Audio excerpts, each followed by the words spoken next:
This is The Wheel Weaves, a Wheel of Time podcast with no spoilers. Hey everyone, I'm your host Dani, and I'm the first time reader going through this series chapter by chapter. As always, there's no spoilers past the chapter we're covering, and that means it's totally safe for first time readers. I'm joined by my co-host Brett, who's a longtime fan, and he is guiding me through this journey. We'd like to acknowledge and thank our executive producers, Brandy and Kirkwood, Chad Welsh, Sean McGuire, Yanis, Rikky Morrisette, Albert Lorenzo, and Eddie Costello. And we really want to welcome Andrew Rose, Manook, Stephen Small, and Cole Kirkham to the Wheel Weaves Patreon team. Thank you so much for your generosity and your support. We really couldn't do this without you, and we really appreciate it. In this episode, we're talking about chapters 27 and 28 of Lord of Chaos. Yeah, so chapter 27 we have gifts, and chapter 28 is letters. Who doesn't like gifts and letters? I think everybody does, especially Rand. Rand loves gifts everything. And letters. Everything that's happening, he is on board with. There is a lot of things that happen. There's so many things, and it's kind of really hilarious. Like all the things that are happening. It's broken down into tiny little segments of a bunch of little things, and it's snippets. Lots of things that happen. Yeah, so we gotta get moving on this. So Yes, we do. Yeah, so I thought it's kind of interesting because my fun fact today was supposed to be about the horse maneuvers because of the whole incident last time, which apparently you said kind of wrong. I don't know if that got corrected. At the end of the episode, yeah, I got ahead of myself. You did. And my words moved faster than my brain, and I said, before you go and do a bunch of horses on your tricks. Okay. And a few people pointed it out, not as many as I thought. So either they also aren't listening to the end. Yeah. Or they just also heard it. They've listened to you long enough that they're like, yeah, she does this sometimes, so it's fair. Oh, well. Probably that one. Yeah. Yeah. Yeah, I'm surprised. Put that on a t-shirt. I'm surprised I didn't pick up on it because, like, usually Before you go do a bunch of tricks. Nope, horses on your tricks. Yeah, there you go. Okay, so anyways, we're not doing the crazy horse maneuvers fact. I'm going to save that for later because this one, I had to do something personal for me. Because in the first chapter, we have the maidens who are playing the string game to pass the time called Cat's Cradle. Yeah. And I used to play that as a child, so I had to look up like well, I mean, that's the thing. Who didn't? I don't know. Maybe some people. Oh, But I had to look up the origins of Cat's Cradle and all that because RJ usually likes to take something like that that's real and then make it into something a little bit different and give it a different name. This is not that. This is not that. This is like a one-to-one. He's like, yeah, it's Cat's Cradle. Yeah. So here we go. Okay. So, for anyone who has no idea what we're talking about, the description of Cat's Cradle or the game is where you use a loop of string to create various string figures between your fingers, and you either play by yourself or with two or more people, and then you pass the string back and forth, and you make these different shapes. Yeah. Now, the origins of the name Cat's Cradle is debated, but the first known reference of that name is from 1768, so it's pretty old. But independent versions of this game have been found literally like all over the world. So we're talking Africa, Asia, the Pacific Islands, Australia, the Americas, and the Arctic, and for a long time before the 1700s. But Cat's Cradle, the name, might stem from a couple different variations, like Cratch Cradle, Manger Cradle, Scratch Cradle, and then some funny names for this game. In Russia, it's called the Game of String. Hilarious. Always Those good. Russians, so funny. And then known for their humor. Right? In China, it's known as turning rope. And then in the USA, in some places, it's called Jack in the Pulpit. Oh. Yeah. It's a little bit of a weird one. But anyways, that's a good one. I knew it as Cat's Cradle. Yeah, me too. Last part of this fun fact, and this is a good one. There's a world record for the most number of sequences for Cat's Cradle. Oh. Do you want to take a stab at how many the world record is? 918. Wow. Okay, not even close. So, like 15,720. Yeah, okay, anyways, I'm just going to go ahead and do this one. Don't tell me to guess, and then don't let me guess. Yeah, your guess was so bad. It's just like, Is it too high? It's not high enough. Oh, well, I guessed again. I know you did. It's not high enough. So, in 1976, in Canada, in Alberta. No way. In Calgary, not Edmonton, but, it's close enough. Jane Muir and Robin Lorick completed 22,700 changes in 21 hours. Whoa. Yeah. Cool. That's a lot. You're right. Yeah. I did not guess high Not enough. I mean, how tall is a cactus? Like 3 feet? I said 12 feet. I thought a 12-foot cactus is a big cactus. Yeah, I know. Anyways, Get okay, so outta there you here, go. Everybody. Cat's Cradle. Let's go. Stop holding everything I say against me. People don't forget, plus it's recorded, People don't forget. Okay. Now, I'm going to need your help with this last time on. Oh my god. Because I literally wrote down a bunch of crazy things happened. Yeah, what happened last time? Egwene met Gawain. Yeah, they had some meetups, They ran into each other after she was spying on the Aes Sedai. Right. Rand was doing something in Camelin, watching horses, almost getting shot in the face, but then stopped it. Right, secret plan and all that. Uh-huh. And then assassination attempt. And then here we are, And, I think. Also, he was super worried about if he's banging his cousin or whatever, and he is not. He's not. Okay. Okay. Good to know. Yeah. I should correct that. Thinking about banging his cousin. Yes. Okay. Now, chapter 27 is called Gifts, and the chapter symbol is the dragon. And we're going to enter in an Egwene perspective. So we have Egwene heading back to the Aiel tents, and this is like the next day, or potentially the next day. Yeah, it's a bit of a time lapse. Yeah. So she's just had an encounter with Gawain, and it seems to be their first like rendezvous after their initial meeting. Yes. And she thinks about how at first she wasn't sure he was going to meet her, and then suddenly he was there, and I said at least dressed in a disguise, because Egwene was not, and then she's yelling out, Gawain Trakan, blah, blah, blah, to the whole street. Her disguise is the fact that she's dressed like a wise one. That's the disguise. It seems to draw a lot of eyes, though. Yeah, but only because she's Aiel, not because it's like, no, that's I know, Egwene. But I think that for this particular meeting, less eyes drawn to her is better, and Gawain picked that up. Sure.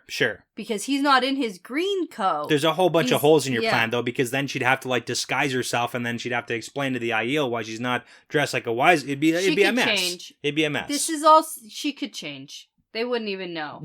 Okay, so anyways. Yeah, first official rendezvous. All right, it's funny. Been talking and kissing. Yeah. Your prediction last time was either it's going to be like a nothings thing, or it's going to be a big thing. A huge... Apparently it's like literally nothing. It's a nothing thing, yeah. Yeah, we find out some information. Yeah. It turns out Gawain's overheard rumors that the Tower Sisters are looking for someone like Egwene. Yes.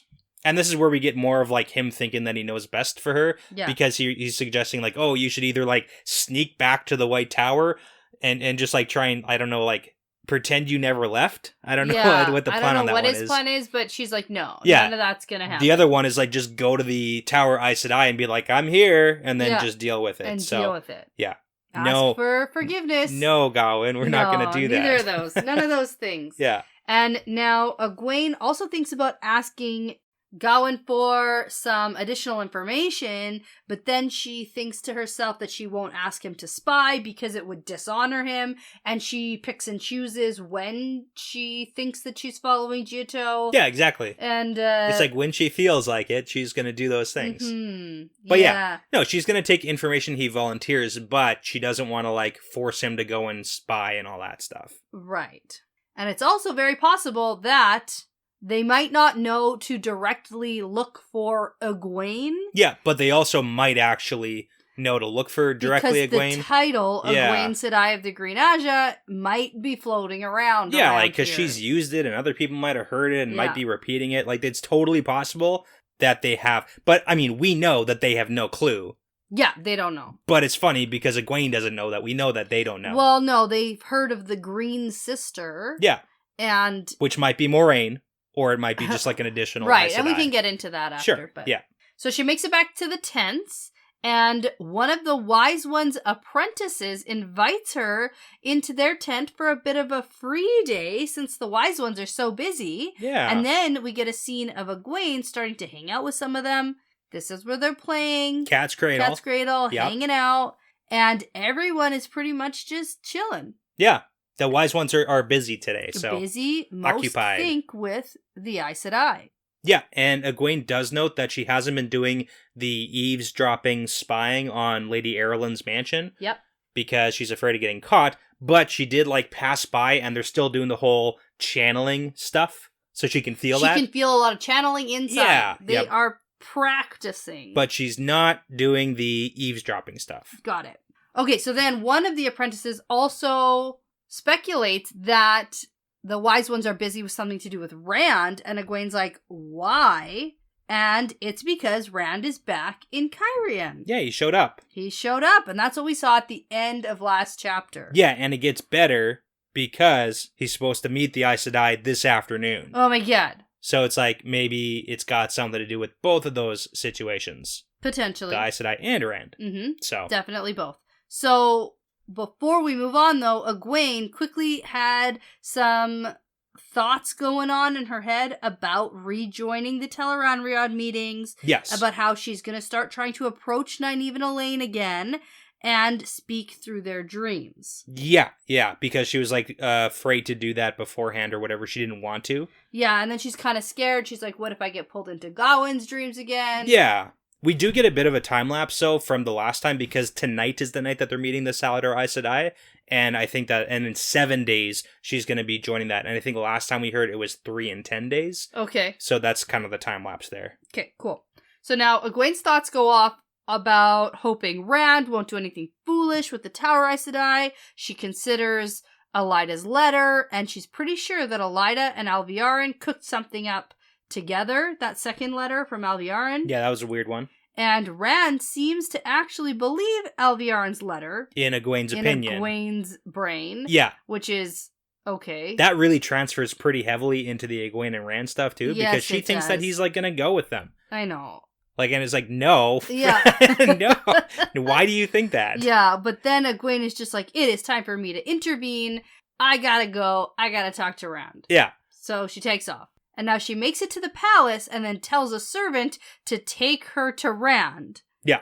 It's a whole thing that we get of, my like, God, it's going so through the long. palace, It's so and it's like, long. we get It's there, so long. nothing happens. No, they make it to his room. There's 2 Aiel guards, and the maiden knows her, and that she's an apprentice to the Wise Ones, and so they let her through. Yeah. It's kind of interesting, too, because Egwene is doing the whole Giotto thing, or like the Aiel business, with not really liking the servants, because as she dismisses the servant who led her to Rand's rooms, she feels the flash of contempt, and we've gotten that with the Aiel and servants.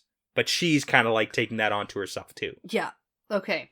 And as Egwene heads in to his room, we find out that the Aes Sedai have not come yet because they're not supposed to come for a while. Yeah, which is important. Yes. Yeah, but before she goes inside, she also tells the maiden, like, hey, my sisters can't find out that I'm here because we're not close. And you might say that we're about as far apart as sisters can be. Yeah, and the maiden's like, cool. Yeah, I get it. It's like, for sisters, you know, you're fighting, it's not a good situation. You won't hear it from me. Yeah, you got it. And so Egwene heads in and sees Rand.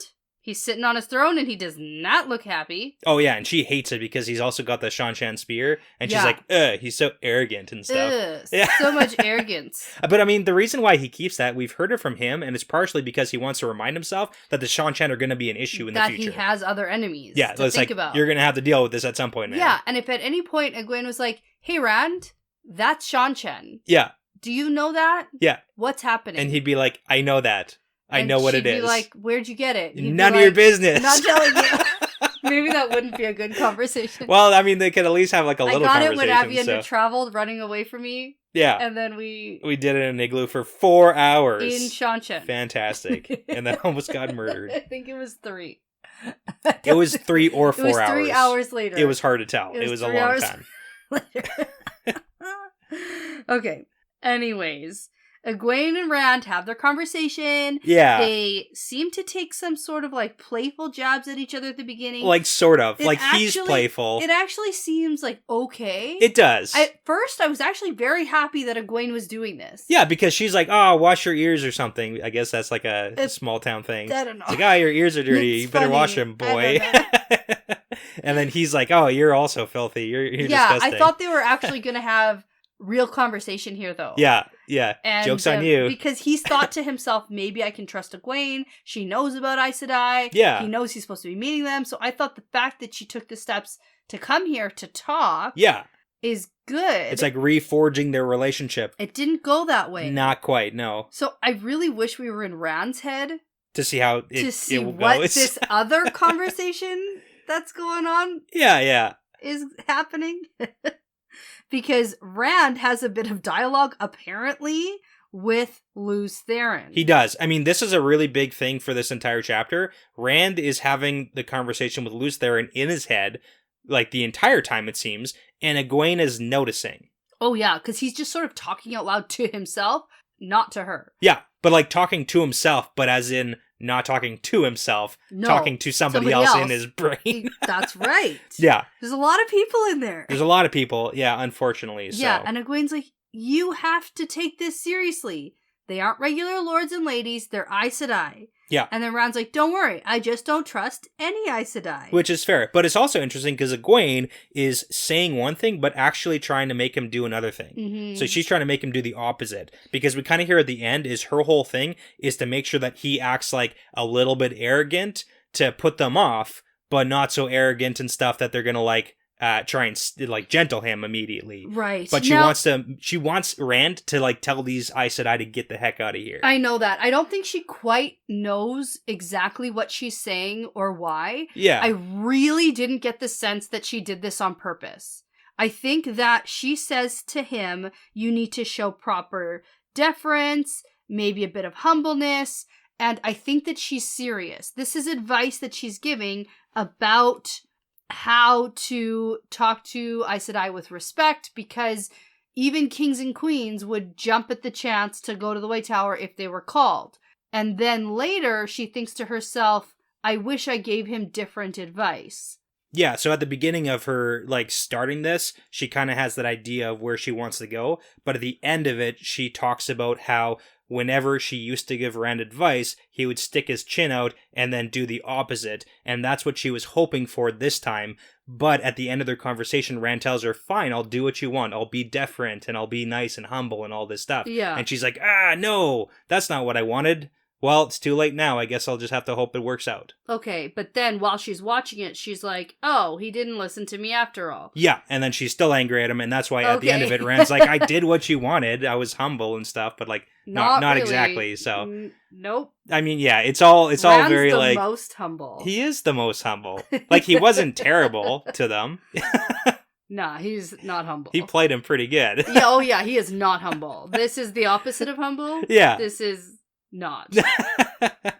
Now, at this point, Rand asks if there's anything else, and Egwene's like, oh yeah, by the way, there's a sea folk wave mistress here to see you, and she's becoming impatient. Yeah, so now he's got wave mistresses in 2 places. Yeah, did I miss something? How does Egwene know this? Gawain. She thinks it was Gawain who told her that. Yeah.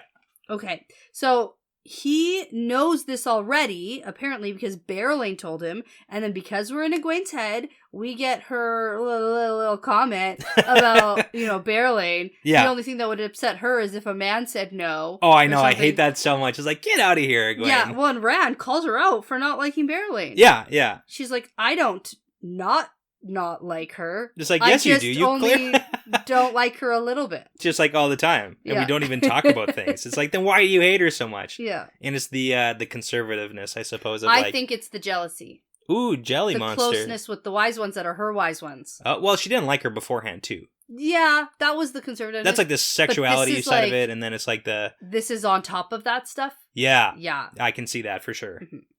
Maybe Egwene wanted Rand to have Egwene be in charge of Cairhien. Yeah. No, that's not no, that's not it. No, for sure, like Jelly about Jelly. Yeah, the daughterness of the... Call a Jelly School. Yeah, okay. All right, so before they can continue on the Berylane conversation, a maiden comes into the room because the Aes Sedai are here. Yeah. And Rand is not happy. That is not cool. Yeah, because they're not supposed to come for a while. Yeah. We got that. They're not supposed to be here. No, they're trying to catch him off guard, not listening to when they were asked to come. Yeah, so that's how it's going to be with these Aes Sedai and Egwene starts freaking out because she's like, oh my god, they can't see me here. Yeah, but she also doesn't want to ask Rand for protection or help. Because he could stop them from, like, taking her. Sure. But she doesn't want to do that. No. And so she's like, is there another way out of here? And I thought at this point, Rand was going to, like, open a gateway. Oh, yeah. And then she could see how that it's done. Because she's been speculating for a while now. True, yeah. About how he's traveling and all of this. And so I think it'd be cool for her to actually see the gateway. And be like, oh, okay. She's never seen it before. Yeah. And so I think that would be cool. But that doesn't happen. We're going to do something even better. We're going to do something, medium better. Oh, it's better. Yeah? The consequences are way better. If she had just, like, not been there. Okay. Yeah, I just like how it plays out, this chapter. All right, yeah. Okay. So now, Rand isn't really listening to her because he's busy saying to LTT. Yeah, this is really like, out big. loud. Yep. You are there. Too much coincidence for you to think of that now. And then he starts cursing out Lews Therin, and Egwene's like, Rand, are you okay? Yeah, he's like, oh my god, he's crazy. He's literally gone insane. He's lost it. She checks for a fever, and then he zones back in and starts hauling Egwene off to the side of the room and says, don't move. Burn him. It seems that it ripples if you move. Okay. I'll fasten it to the floor, but you can't jump around. Okay, so let's dissect this real quick here. So, yeah. Number one, this is like the first chapter when he is like 100% on board trying to talk to LTT, and it seems like Lews Therin is talking back. Kind of. Or like talking about current events. He's talking about the things that are happening. Yeah. This is clearly a Lews Therin idea, I think. Oh, okay. Because he says, burn him. Okay, but we also know that Asmodean taught him everything about this stuff. So he could be saying, like, burn Asmodean, this moves around, it's not like supposed to work this way. I feel like this whole, Lews Therin thing, like, too much of a coincidence for you to think of that now. Okay. It seemed like... You're thinking invisibility screen is coming from, like, Lews Therin. Yeah, that's what I thought. You know, I like that, too. Whatever works for you. It's a stretch. Well, it's not that big of a stretch. Okay. Because it's like, oh, some way to hide her that he's thinking, and Lews Therin could have been like, oh, make an invisibility screen or whatever. Yeah, and then he's like, you are there, but it doesn't really seem like Lews Therin is talking back or responding to Rand. Just commenting on present events. Yes. And that's too much of a coincidence to be like... Like how he's giggling, you can't see me. I miss Lews Therin. I want to be in Rand's head because he's my favorite right now. Give it time. Okay. I know. But yeah, so that's the big part then. And then we also have the Egwene seeing firsthand, like, Rand talking to himself. Yeah. Not good. So maybe this will get back to the wise ones. We can speculate about that. But yeah, I mean, maidens have kind of been around seeing this stuff happen. So yeah. Now we get that the maiden's mouth falls open in shock, and Egwene is confused by what's happening, and then realize that Rand has channeled. It freaks her out a bit, and then boom, Egwene is totally invisible. Just like that time Moiraine did it for all of them. Yeah, which really ties back into the whole, like, oh, it's Moiraine. Moiraine has that invisibility trick. Maybe somebody knows. Yeah. So it's like, you know, for sure. Absolutely. This is Moiraine. Yeah. You know what this basically is? Oh, no. Yeah. It's an invisibility cloak. It's an invisibility cloak. Ah, it's an invisibility cloak. 100%. Okay. Don't move. They'll see your feet. Right. Okay. Don't. It's an invisibility cloak. Okay. Can't jump around. Fasten it to the floor. It makes sense. Makes perfect sense. Well, no. Yep. But yes. No, but yes. Okay, now I'm so glad there was a really fun reference here. Yeah. Because we have some shot glasses. We do. Some new ones. Yep. We got a gift from our pal, Todd Schumacher, and they are Wisconsin shot glasses. I love mine. Now, we have driven through Wisconsin. We have. I don't even know if we've stopped in Wisconsin. I don't know. Maybe for gas. Yeah. But I think that's it. No, but it's so cool. So mine it's Wisconsin with some cows, and... Yours is very pretty, too. Yeah, it's pretty. There's a bird, there's like a farm, there's field. Yeah. I love mine because I think that... Sorry. Yeah. So the cows thing is because there's cheese in Wisconsin? I think so. I think that's like the thing that they do. Yeah. Because, Green Bay and, Green Bay is in Wisconsin. That's a football team from what I know. And they wear cheese on their heads. Cheese hats. Right? That makes sense. I think we figured it out. Yeah, okay. But I also love that on mine there's like a little map of Wisconsin. Ah. And then there's a cow, there's cheese, and there's a killer whale. Weird. And I don't know why. Maybe there's like a SeaWorld or something, but like... I hope not. Or there's just like a infestation of killer whales in their lakes. I don't know how that works. Uh-huh. But I'm excited for that. But read what it says on the bottom there. Oh, Wisconsin? It's the Badger State. That's hilarious. That's great. I love that. Love it too. Cool. Cheers.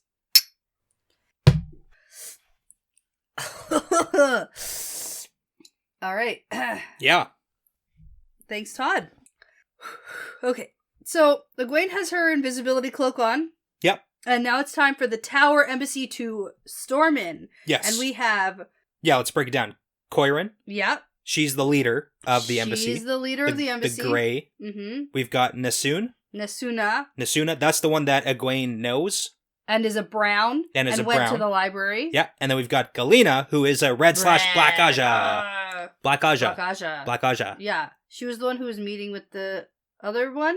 Is Galena the, sitter for the Reds? Or the head of the Reds? Yes. She's the head of the Red Aja. Okay. Yeah. So that's bad news. Yeah. Bad news all around. Yeah. Yeah. Okay. Definitely adds a little layer of yes. tension to what we know. Yes. And now this whole thing is very interesting from the perspective of Egwene. Yeah, because she's watching. Thinks that she can see the facial expressions and the different looks around to different places. And, for sure. And she's just speculating on everything. So a big asterisk beside this whole scene. You know, she's doing a live reaction video. She is doing a live reaction video to what's going on here. And she's saying things that she assumes Rand is thinking. Yeah. And she's saying things that she assumes the others are thinking. So it's super easy to get caught up in the unreliable narrator. Yeah, that's a huge part of this chapter especially too. Mm-hmm. So I just wanted to put that out there that I have that in my head during this. So now behind these three, another dozen serving women come in hauling big old chests. Yeah, it is hilarious. And they put them down. Yeah, I love this. And then Egwene sees that all three Aes Sedai have embraced Saidar and they're linked. Yes, very important. Yeah, I wonder how strong they could actually be with the three of them. They have a plan, possibly, of if things go really bad, then we're already linked. Well, and they've been practicing holding as much power as they possibly can. I know that's what you think. Yeah. Yeah. That's what they've been... I know.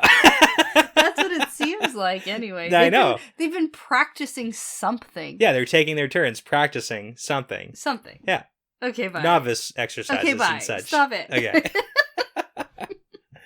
Okay. Okay, so now Rand walks up to each of the serving women and peers in their faces, and Egwene thinks he's checking to see if any of them have faces of an Aes Sedai. Yeah, because that'd be a sneaky move. It's bring 3 Aes Sedai and then a dozen women who they're dressed like servants or whatever, but they're actually Aes Sedai. But at this point, it's way too late for that. Oh, yeah. If that's what their plan was, it's too late. It's look into their faces, sure. Game over. But then what, Rand? Yeah. Yeah.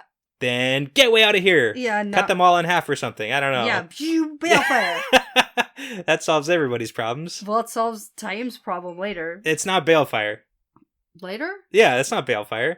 Okay. Balefire is a very specific description. Okay, fine. We'll get not a part. Okay, we're jumping ahead. Okay. Yeah.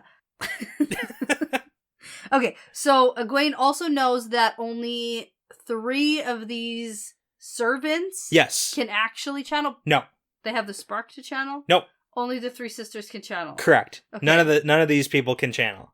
Just the 3 sisters. Oh, okay. None of the servants can channel. Okay. But this is the thing, which is important later. She can feel who can channel, and that's why Nesuna can feel that Egwene can channel. Is there in the room. And she's aware, she's more aware. Someone was in hiding in the room. Exactly. Okay. Now, Rand heads back to his throne, and he passes the Aes Sedai and says, "You will not channel around me. Let it go." Let it go. Nice. No? Okay. Yeah, good. Yeah. Talking about Frozen, okay? They don't let it go. No. No, they don't. And then he says, "You better stop that. You cut it out. You listen here, you. You stop it. Don't. You stop it right now. Don't." And then Egwene's like, "Oh shit. What happens if they don't? What happens if they don't?" It's what's going to happen? And then they do. Yeah. And Rand says, "Much better." Yeah. And then offers to start the meeting over. Which is in my opinion of Rand, that's not a terrible thing to do. He's like, hey, let's just restart this meeting. We're just going to pretend none of that stuff happened. We're all good. Hit the refresh button. Right. And they're like, no. Yeah. Because this is where Coirin Yeah. That's a bad name. I don't like it. Coirin launches into a formal introduction of herself and Love her it. other two sisters. Yeah.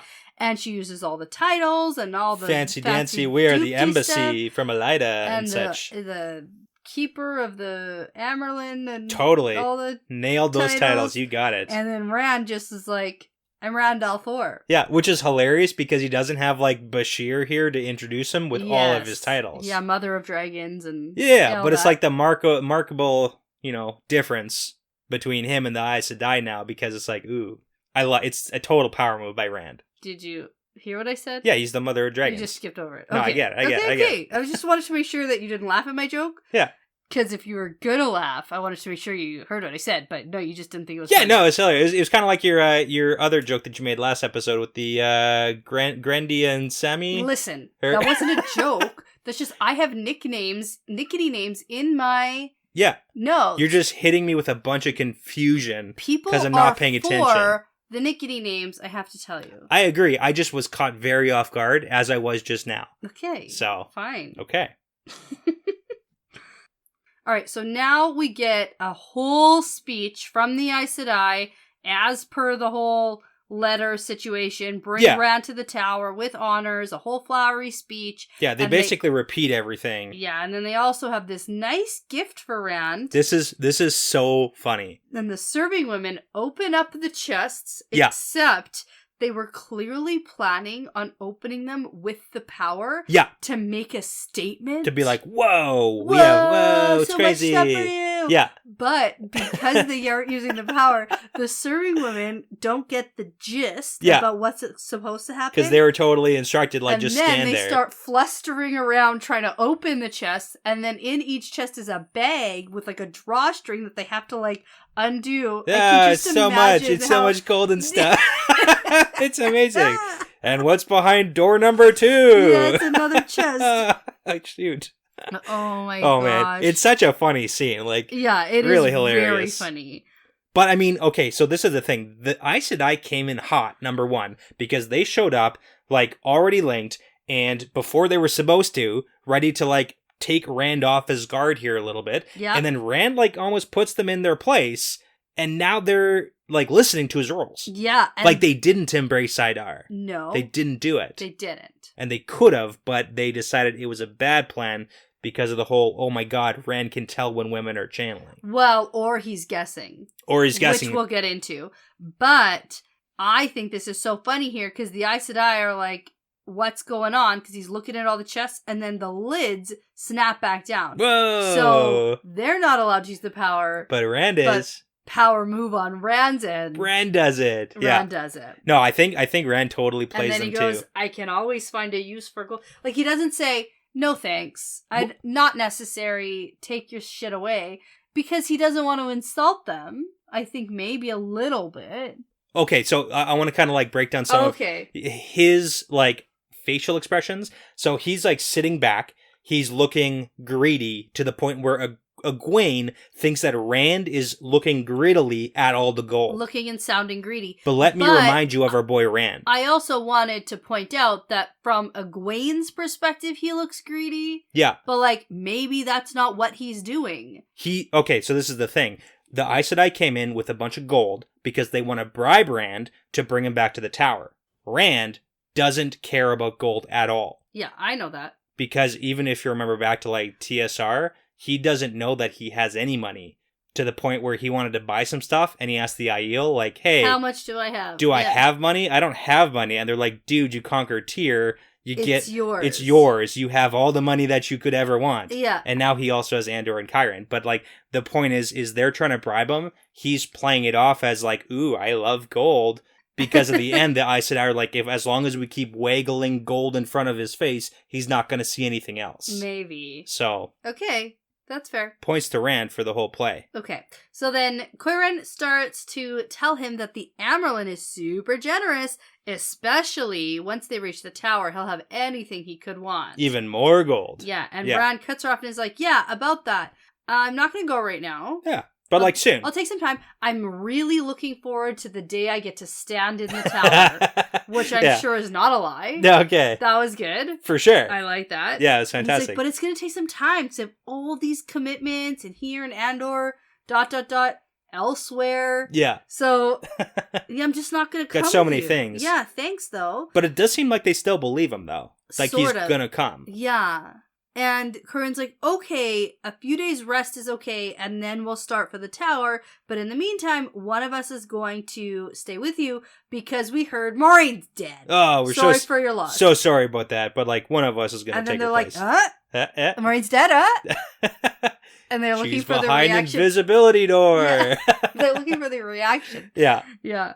But then Rand thinks for a minute and is like, no, it won't be safe. No, you can't do that. I wouldn't want any of you to take a spear through your ribs by accident. So for your own safety, none of you should come close to me without permission. Also, stay the fuck away from this palace without permission. Okay, so is that like a veiled threat or like You'll know when I'm ready to go with you. But that's what I want to ask you. Is this like a threat? Is Rand saying like, hey, if you try to come here, my Aiel are going to stab the shit out of you? With spears. With spears. Absolutely. Like on my orders. So like back the F off. Yep. That's what you think, that he's like overtly threatening them? I did not before this conversation. I just thought this was like a funny it's kind way of like to get rid of them. But now that you're saying this, 100%. But I mean, Rand says don't come within a mile or you're gonna get stabbed. Yeah. Okay. No, I like that very much. You know? Okay. Yeah. Yeah. And then he goes, you'll know when I'm ready to go with you. I'll send word. Yeah. Just as the Iced are leaving, Rand pulls out a super casual, oh, by the way, how's old buddy Alviarin? Yeah. Super smooth, and it works. Yeah. Might be a little Taviran-ness at play here. Yeah, but then Galena, without thinking, says she's well, and then goes, damn it. Got me. I can't believe I just did it. Okay. Shoot. And then they all leave without saying anything else. Yeah, they all kind of like look at each other and like, okay, let's just go. Okay, bye. Yeah. And so now that didn't go very well for them. No, but this is the thing. It's like, ha, gotcha, you dark friend, gotcha. Right there. Although, Rand doesn't know Alviarin is a dark friend. No, but we know that Alviarin is, and we know that Galena is. Yeah, but we don't know that they know of each other being dark friends. No, we don't, but we know that they both are. Yes. So that's why it's hilarious. Okay. Because and probably why Alviarin has maybe, I don't know, maybe not. And it's like there's a chance that Galena straight up does know Alviarin because she's like, yeah, she's fine. But that's what I'm saying. It's like, we don't know. But the other two are like, you're friends with Alviarin? That's weird. And she's like, no. I'm not totally not friends. It's fine because, she was well when we were leaving. Yeah, we were there. I don't have to be friends with her to know that she's well. We're not like friends, she's guys. She's not like, dying. That she played it off perfectly. Okay, no one's suspicious at all. No, none. Don't be suspicious. Don't be suspicious. God, so many. It's the shot. It was the whiskey. Okay. The whiskey brings out all the references. Okay. Anyways, yeah. So they leave. They're gone. Yeah. And then I love it because Egwene storms out. Yeah. Oh yeah. It's like, what are you doing? And then that's when Rand's like, hey, Galena is one of Alviarin's. Yeah. Because he's put it together. Yeah, but he doesn't quite know what that means. Because Egwene is still under the impression, which we got at the beginning of this chapter, that she thinks Elida and Alviarin were working together. Yeah. But Rand is clearly under the impression that Elida and Alviarin are not working together. Yeah, and now he's like, oh, Galena and Alviarin must be working together, with it, which is probably closer to the actual truth. Yeah. But then Egwene jumps on board with the whole, like, oh, that's not possible because Galena's totally probably a red. And Rand's like, why? Because she doesn't like me? And it's like, Egwene is correct about that. Yeah. But in Egwene's mind, like, Galena would never be friends with Alviarin because they're different Ajahs. Right. And it's like, that's also not how it works. Which is the point that the other two make in a minute, too. It is true, but it's like I feel like it's such a terrible assumption. But it's accurate. It's an assumption because of... That it happens. Yeah. Yeah, because it happens. Yeah. And that's why they all think that. Anyways, they're both right on some levels. Rand is more right on some levels, but, Yeah.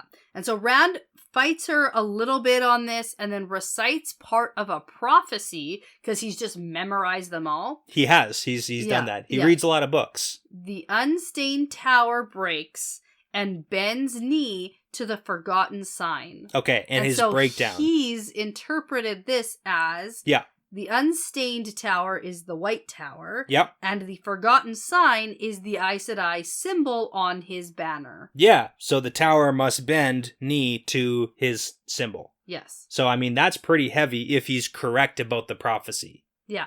Like in the interpretation of that. Well, and that the Unstained Tower breaks. Yeah. Is there a different tower? Probably. Because he says that this was written before there was even a White Tower. Exactly. So, who knows? And that's how prophecies work, I guess. So, it's crazy. Crazy. Crazy stuff. So now, Egwene seems to think that Rand is super serious about going with them. Like, she didn't pick up on... Yeah, whole, his sarcasm part. Oh, yeah. Where he's like, yeah, I'll go with you, like, sure. but I got things to do, so... Maybe. Let me check on, Just, like, next week of never. Just wait around for me. Yeah. How's March 20... March 30th? Or March 32nd. Yeah. Yeah. June 19th. Yeah. Yeah, how's that? And so Rand's like, what? I did what you wanted and what you told me to do.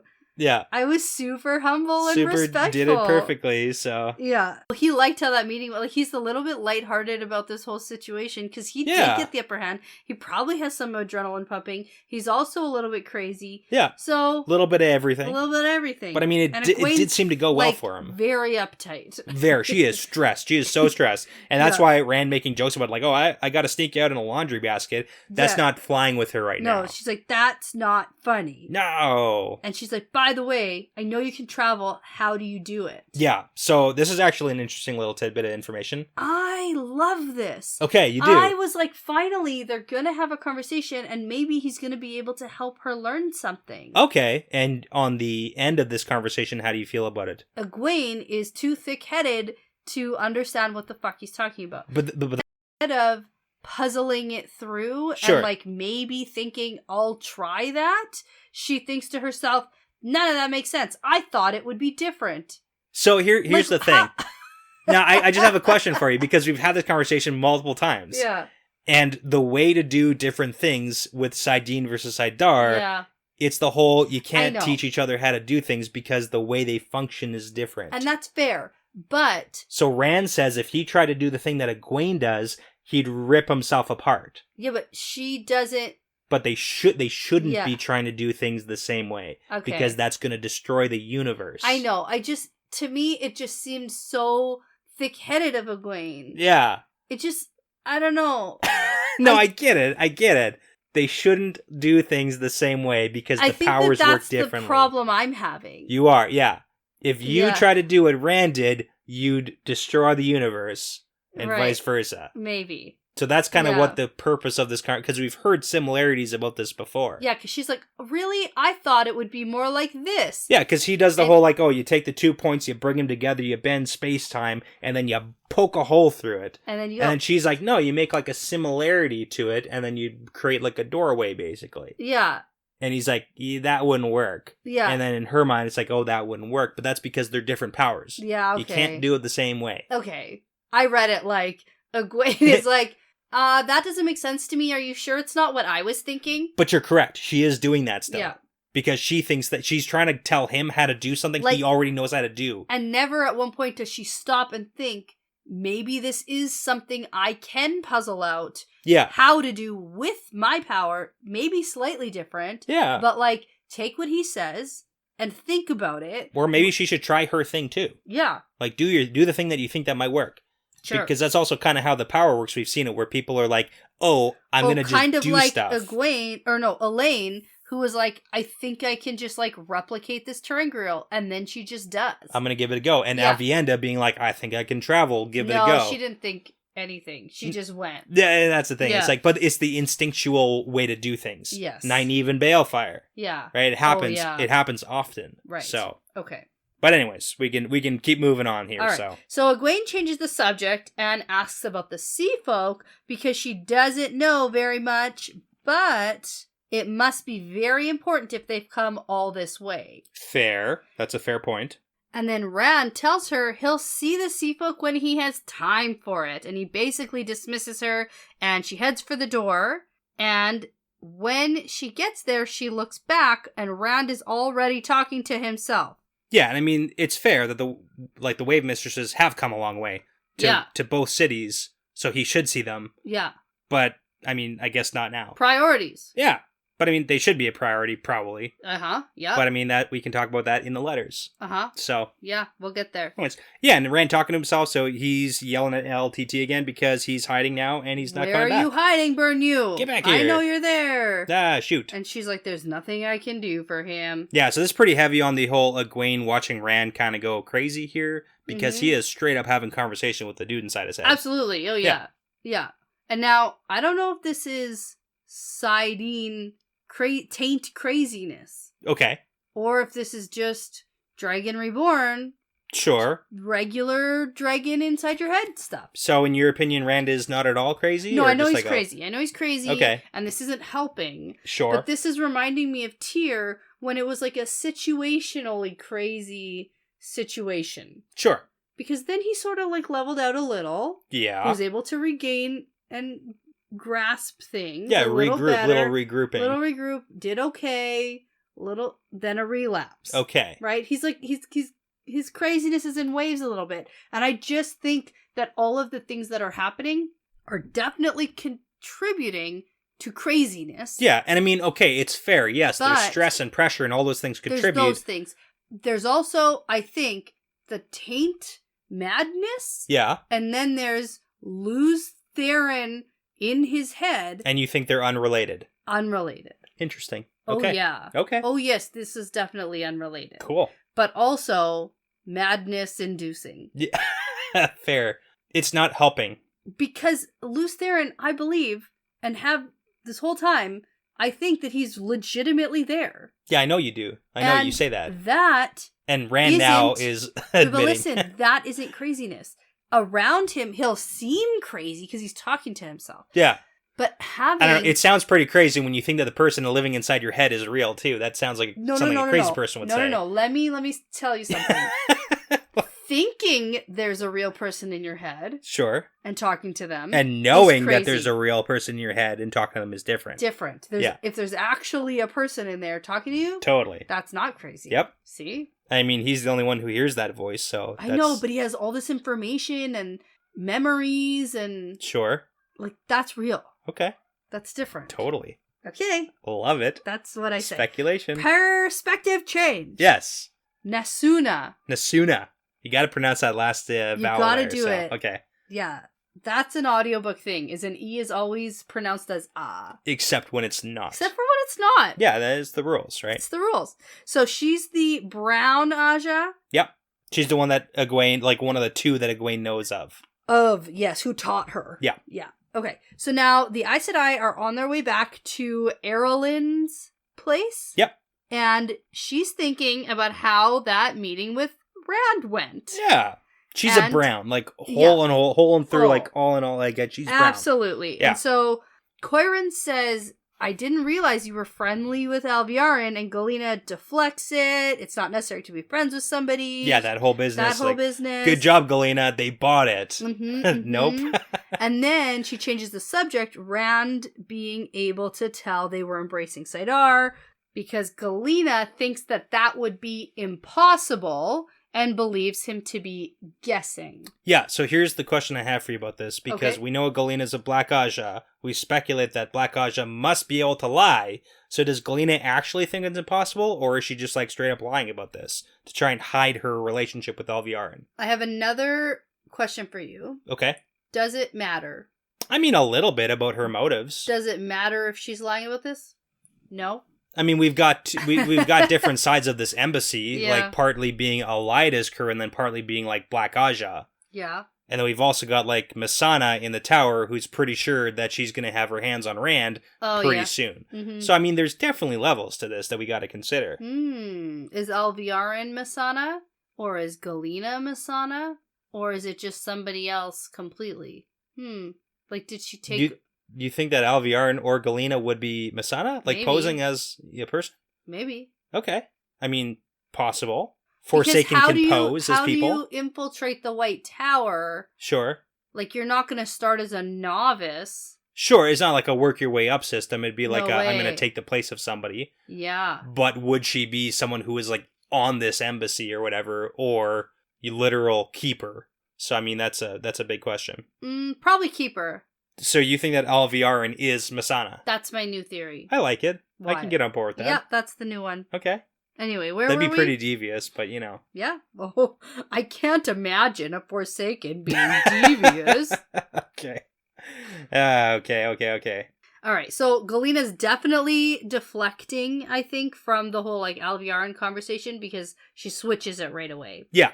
And now Coirin says whether he can or cannot tell that we're channeling, we just have to assume he can. Yeah, that's a good assumption. Best case scenario. Work with that. Best for them. Yeah. So then Nisuna? I don't know.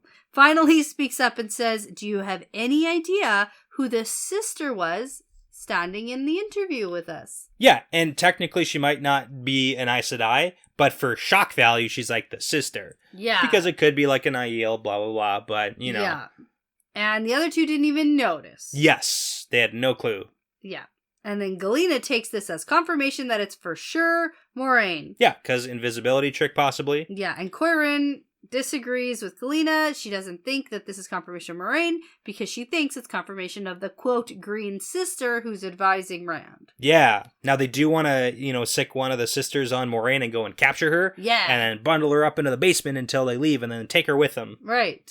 And this is where they're like, hey, and Rand won't even notice as long as we dangle enough gold in front of his nose. Oh, right. So they straight up think that Rand is all like, ooh, I love gold and I want more of that stuff. Mm-hmm. So right now they think that their plan is kind of working with Rand on the gold situation. Okay. Just like a little bit at least. Mm-hmm.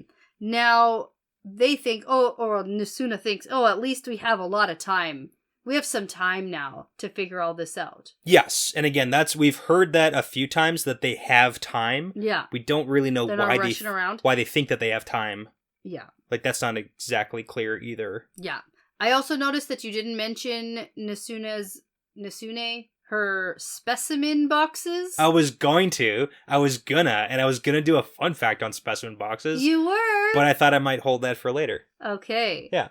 It's boxes with stuff in them. Yeah. And she's collecting like insects and leaves and plants and all sorts of fun things because she's a brown and she's cataloging the world. Yeah. And she thinks about like, in the past, everything must have been cataloged, but we got to redo it. And then also her paper on Rand is going to be like her life's work. Or whatever, and I was going to tell her there's already one of those in progress. Yeah, it's from Loyal, and his is going to be way better. Way better, because he actually is like friends. Accurate. Yeah. He was there. He was there for some of it. Like, some of it. Most of it. Loyal was with Rand for most of it? Yeah. At this point, I don't think that we can consider Loyal was in being Tyr. That was like 3 books ago. Yeah, that was most of it. All of Rand's like journeys and stuff, except for the Aiel stuff. Except for the bunch of parts where he wasn't. Right. Okay. All right. Okay. Let's get into chapter 28. Okay. That's the end of this chapter. Yes. And it's called Letters. And we have the chapter symbol of a dagger. The ruby dagger. Ooh, spooky. Ooh, spooky. That used to be Matt. Matt used to be spooky. Yeah. Now this guy is spooky. Ooh. Okay. So we enter in a Rand perspective. Love it. And it's right after this meeting. So Rand pretty much spends the rest of his day after the meeting with the Aes Sedai roaming around, harassing and yelling at everyone. Yeah, again, totally not crazy. He's doing okay. He is annoying everyone to the point where they're actively avoiding him. Yeah. So he's bothering Barrelane about like stuff she knows. Yeah. Bothering Ruark about the Shido, and it's like, dude, a million times. Dealing with that. He's trying to find Herod Fell at the school, and he yells at Idrian, too, until she's, like, terrified. Yeah. It's kind of sad. Mm-hmm. And then he shouts at the nobles, and it's like, they probably deserve it, so. Probably. Yeah. But listen, the most important thing that's happening today is Rand is not making it back to Camelin for a Seafolk meeting. Oh, yeah, totally not. I get a gold star for that. Shoot, you do. Like, immediately gold star, too. Nice. I like when that happens. He didn't do it, and he did not. He scheduled the meeting, and then he ghosted her. Yeah. I knew it was going to happen. Yeah, totally did. I was like, he shouldn't run off to Kyrian right now. There's no way he's making it back. Just like, don't set the meeting, man. That's all you have to do is, like, not say that. I know. And then, like, later he's like, I forgot about that. And it's like, what? Forgot about it? We were just talking about... Because he's crazy. Nah, Maybe. Anyway, Rand is also in a terrible mood because he knows that Lews Therin was really there inside his head, and he's more than just a voice. And that's what's setting off his bad temper. Totally. Mostly because he's not talking back to him. It's like, dude, just like have a conversation with Rand. Come on. Don't be rude. I've been saying that all along. Yeah. All right. So Rand then goes to sleep. Sort of. He doesn't head back to Caemlyn. He's staying here. Yeah. He spends the night tossing and turning, dreaming about running from something he couldn't see. Yeah. And then wakes up and thinks that this must be a Forsaken or the Dark One or the last battle, because what else would the Dragon Reborn dreaming about running from? And he thinks he's like, oh, how arrogant are you, thinking that the Forsaken and the Dark One are chasing. But it's like, dude, that's literally what's happening. Those are the problems that you're facing right now. You can have those thoughts. Yeah, and he's like, I used to dream about running away from loving Elaine or Avienda. And I was like, dude, used to? Because, like, you still, on a daily. Remember, like, a week ago? Not even? Literally yesterday. Yeah. You were asking about the cousins. Shoot. Situation with Elaine. So here's the thing, because now he's like, I'm not gonna run away. Running. Yeah, I'm not gonna. So what does that mean? What's he gonna do? He's gonna go talk to Avienda. Oh, he's like, shoot! No more running from Avienda. I was like, oh yeah, he's gonna confront the feelings, and they're gonna do it again. Sort of, like, not really, maybe. I don't know. It did not happen that way. It didn't happen immediately. So like, oh no, and it's not because you get the You're motioning, you're gesturing. You get the, ooh, I'm gonna do this right now. You get the feeling, and then... Didn't happen. Frickin' gray men, man. Just, like, ruining the mood. Terrible. Shoot. Okay. So, Rand heads out, and he has his usual guard that falls in beside him. The Aiel and the Maenners are here, and he's leaving Cairhien right now. Right now. And he nearly makes it without talking to anyone, but one of Berylaine's servants comes up with a letter from the sea folk. Yeah. And Rand just stuffs it in his pocket. We don't have time for that. Doesn't read it. He's leaving. Or give a response. Yeah. And then boom, back in Caemlyn. Here we go. And Let's do that's this. letter number 1. Yeah. That's why this chapter is called Letters. Yeah. Because there's a bunch of letters. That's the first letter. Mm-hmm. Now, the second he gets back to Caemlyn, he feels Alanna back inside his head, super strong, because he's physically closer to her. Yeah, so that's kind of how it works, so that's important. And he does think that he has come to terms with accepting this bond, even if he doesn't like it. Yeah, so I mean, I guess that's progress. Well, I think he's just realized there's legitimately nothing to do. There's nothing for it. Yeah, there's nothing he can do about it. Stay away. Until he finds Tom, because Tom might know something about water bonds, because Tom knows stuff. Yeah, there's a theme happening in this chapter. About what? There are several different mentions of him thinking about Tom helping him. Oh, okay. So do you think that's going to be, like his... Maybe it's a foreshadow. Okay, I like it. Tom and Rand back at it together again. Probably... Best friends. Well, I'd like that. That'd be great. I love it. There's a hole in his mentor spot. That's true, because Lan left. Lan and Moiraine. Yeah, well... Lan left. Maureen... They're both gone. There's a hole. Yeah. There's like a void. The space where somebody is beside you giving you legitimate help and advice. You should have like Ruark or something.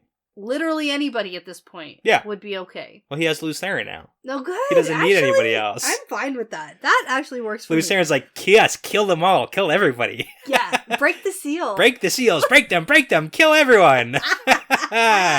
No, just kidding. Yeah, I'm gone now. Okay. All right. Now, Rand and his 2 maiden guards make it to his apartments, and there's a whole bit about Avienda being here. And she's naked. And she runs away, because that's not okay. Yeah. And more about that stuff. More about that. Like, we kind of know about that stuff. Now, men don't understand women. Yep. And Rand doesn't understand Aiel. Hilarious. It's difficult for Rand. Yep. And then Rand's mentor starts talking again. Yeah. And he's like, Death. Death comes. Death comes. But that's really important because death is coming. Death is coming. He senses it. He senses the Grey Man. Yeah. The Grey Man is in proximity of Rand. Ooh, yeah, he is. And here's the thing. Rand is both a channeler. Yes. And he's a warder. Yes. And we know that warders can sense Okay, because he says he smells filth or something. Yeah. Feels dirty. So we get that. And Rand doesn't really put it together. No. But right now is when LTT puts it together. You know what's interesting is this is the exact same way it's described when Perrin picks up on a gray man. The smell. He's like, oh, back what is in that? The Dragon Reborn. Yes. Yeah. Yeah. And he knows before anybody else. Even Lan. Yeah. Yeah. Yeah. Okay. So there's like that, whole gray man, situation. But LTT at this point right now, he's like, death is coming. He can sense it. Yeah. And unfortunately, Rand gets sidetracked with Rand says, the rest of the conversation. What kind of death? What are you talking about? And then, this is the moment. Oh, I love it. I have been waiting for. Yeah? I've told you, are you he's going to talk like, back. This is direct interaction? Is that what you're thinking? Absolutely. Okay. This is the first legitimate back and forth conversation where Lews Therin has realized consciousness. Ooh, that's spooky. I love it. This is what I've been waiting for. What does he say? Who are you? Where am I? What's going on? What's this? Who's that? Fair questions. Honestly, like those are all good questions. This is so good. I love this so much. Okay, and then Rand's like, I'm Rand Althor, you're inside my head.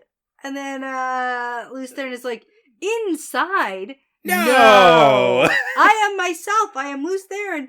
I am me. And he like runs away in his brain. Yeah, like that. No, it's definitely pretty fantastic. And he runs away and then leaves Rand shouting in his head for him to come back. Okay, thoughts? How do you feel about this? Love it. Love it? I love this. No negative consequences to this. All of the negative consequences. Okay. But I still love it. Okay, long term, will it be beneficial? Probably. To have a relationship with like past dragon who knows everything? Yeah. Okay. Yeah. Remember when I thought Lews Therin was going to be a hero of the Horn? Yeah, I know you did say that. Yeah. This is the same, except better. Okay. Except he's crazy. That's the problem. Is he's like legitimately mad. Well, here's the thing. You did say that LTT is a hero of the Horn because it's like, oh, how is Rand going to learn how to channel? Yeah. But Lews Therin in his head could still offer some good advice because we've seen that already. Well, we've seen him offering lots of information and history on the Forsaken. Well, and also Rand just like helpful. Learning how to do stuff. Yeah. And like doing things with the power. That's right. Lots of it is because of Lews Therin. So, okay. So my theory from 2 years ago maybe is like... Okay, like sort of. Sort of. I'm not giving you that much. Okay. Yeah. Not hero of the Horn. No, it's not. No, that. it's not that. And he's not living in Victory Village in Ruidian. Correct. But not yet. No, and the heroes do live in Tel'aran'rhiod. True. That's a win for me. Yeah. Living in Rand's head, you kept quizzing me the whole first half of this book. Yeah. Is he actually there? Is he going to talk back? And I was like, yes, this is the path to him talking back. And this is absolutely confirmation that this is the path to talking back. Okay. Yeah. Okay. Yes. Oh, it's so good. It's so good. Lews Therin is my favorite character. All right. I love him. He's so funny. Yeah, no way this could go No, I know poorly, it's going to go poorly, but oh my god, this is like, in terms of like so here's book the thing. Reading, this is so interesting and so entertaining, and it's something that I don't know how it's going to turn out, and I love it. I want to point out just like two facts. Okay, I like fact number one is that Rand has a concern that he's voiced many times about Lews Therin taking over. Yes. And seizing control of Saidin and him. Yeah. Fact number two is that when we were in Ruidian, Matt called out to Rand because Rand wasn't Lews Therin. and he said, "Hey, Lews Therin," and Rand turned around at that point. Yeah. So I just I thought that was just like cheekiness. Yeah, I know that you think that. Yeah. Okay, those are just two facts. I know those things are gonna happen. I'm just saying. Or try to happen or whatever. It's gonna be an issue. It's going to not be great. Yeah. But as a book reader, yeah, I love this. I love this plot. It's so interesting. I love it too. Good. I love it too. Cool. All right. So Avienda seems to be able to tell that something is off. And so now that's another outside person looking at Rand. Seeing Rand just staring off into space, maybe muttering or talking. Maybe talking to it, out loud. And they're like, dude. Are you all right? Yeah. And he's like, yeah, totally good. And he's like, oh yeah, I was just thinking about stuff. Thinking real hard about stuff. And so she starts to lay into Rand about leaving without her. Yeah. And then she tells the maiden who's there. Nandera. Nandera. Yep. She's the one who took over for She's- Sulin. Yeah, I Super read her relevant. name as Pandera. Me too. Like the Yeah, restaurant. the bread. Yeah. Pandera bread. Pandera. Yeah, that's exactly how I remember it. So yeah, let's okay, go. Pandera's there. And she says, hey, from now on, I have to be told where and when Rand is going and whatever, because the wise one said, Yeah. I have to watch out for him. It's so funny. And then Pandera's like, yeah, okay, Yeah, gotta. cool. And then Rand's like, wait, Hey, whoa, whoa. no. And then she's like, sorry, I already gave my word I to already Avienda." promised. Sorry, you're too late. Yeah. It's like, that was way too Should have fast. been faster. Should have been faster on the draw here. So, Mhm. shoot. All right. Okay. Now, there's some embarrassment of Avienda, Yeah. which comes into play later. Just like a little bit, because the maidens are picking on her for like liking Rand's eyebrows or some weird thing like that. Yeah. Because they're like, And oh, then Rand's like making it worse because he's the worst. yeah. Yeah. Because they're calling out Avienda for like liking Rand Yeah. and like staring at his eyebrows or whatever. I assume that's like a Aiel thing, maybe. A good compliment. Yeah. It's like, Okay. good eyebrows are important. Eyebrows and well-turned calves. Yeah, which is like, two I understand. things I don't know if I've ever looked at, like, really Well, on a man. I guess that tells a lot about my calves and eyebrows, that they're just like not good enough for you to notice. No. It Shoot. means that they're so good Oh, yeah. Okay, let's go the that other I direction. don't need to notice them. Okay. Like, eyebrows are one of those things that, like, you shouldn't notice. I shouldn't be like, oh, eyebrows. Wow. Okay. Yeah, my standard is as long as there's two. Yeah. Okay. Instead Okay. of- Okay. yeah, Okay. That's fair. That's a fair standard. That's my standard. To each their own. But the point is, they're kind of like poking fun at Avienda about that.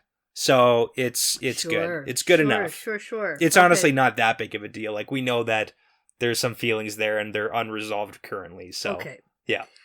Now, the first maid lady? Yeah, Head Reen. Head maid, first maid. Yeah, she comes in to let Rand know that there's been some arrivals in the city, and I know that you think these are important, and I have to tell you, none of these matter.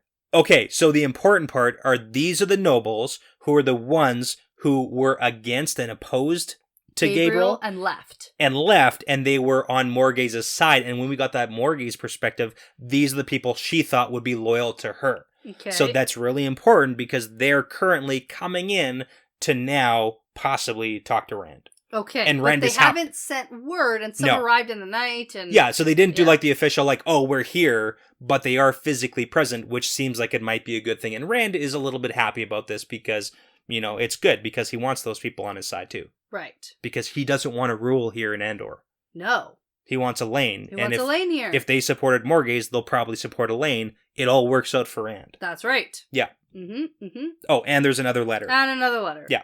From the chick he stood up today. The Wave Mistress, who's like, Yeah. excuse me, we had a meeting and you weren't here. How rude. Well, and the first maid lady also thinks that was rude. That was very rude. Because it was kind of rude. Because it was super rude. Yeah. It's like, not the best. Yeah. So he opens the two letters from the Sea Folk. Yeah. Neither are very good. They basically say, we traveled far to see you, so make it happen.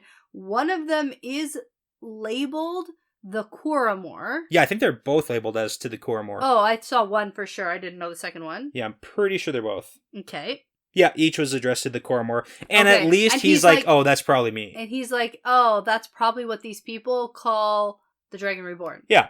Which is like good that he didn't be like, oh, That's I have not no me. idea who that Yeah. could be. It's like, dude, it's you. It's always you. Yeah.